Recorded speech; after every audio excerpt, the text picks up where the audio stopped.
আপু আসসালামু আলাইকুম। ওয়ালাইকুম আসসালাম। আপু কেমন আছেন? জি ভাই, ভালো আছে, আল্লাহ রাখছে ভালো। নাম কি আপনার? আমার নাম মনিকা ভাই। খুব সুন্দর নাম। অনিক আপু, কি করেন আপনি? আমি সেলাই মেশিন এর কাজ করি ভাই। সেলাই মেশিন কাজ করেন, ভালো কথা। সেলাই মেশিন কাজের আগে কি করতেন? আগে পড়ালেখা করছি, পরে বাবা নাই, এখন মা আছে খালি। আর একটা ভাই আছে মাদ্রাসায় পড়ালেখা করে, এখন তো চলতে হবে, এই জন্য সেলাই মেশিনে কাজ করি। আচ্ছা, তো ইউটিউবে কেন আসলেন? ইউটিউবে আছে ভাই একটা ভালো একটা জীবন সঙ্গীর জন্য। আপনার কথা শুনে মনে হচ্ছে আপনি খুব কষ্টে আছেন, দুঃখে আছেন। তো হ্যাঁ ভাই, বলার মতন না, মানে অনেক কষ্টের মাঝে আছে, সত্যি কথা আপনি বুঝছেন। আপনার পরিবারে কে কে আছে?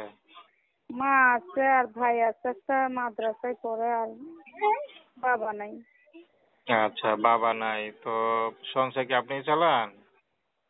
হ্যাঁ, এখন আমি চালাই, আম্মুটা সেলাই কাজ করতে, এখন আর করতে পারে না। ও, মানে আপনি সেলাই কাজ করে পুরো সংসারটা চালান, এই তো? হ্যাঁ ভাই, হ্যাঁ। আচ্ছা, তো বিয়ে শাদী করবেন? হ্যাঁ ভাই, বিয়ে শাদী করার জন্য এটা দিছি। কোনো পছন্দ আছে? যে কোনো বয়স্ক হইলো পছন্দ যদি আমারে করে, আমিও তাকে করবো, এটাই। আচ্ছা, নাম কি বললেন? অনিকা ভাই। তো দর্শক, আপনারা অনেক আপুর কথা শুনলেন। তো প্রেম ভালোবাসা, সাহায্য সহযোগিতা, বিয়ে শাদী করা একান্ত আপনাদের ব্যক্তিগত ব্যাপার। আসুন আমরা ৫ ওয়াক্ত নামাজ পড়ি, সর্বদা বেঁচে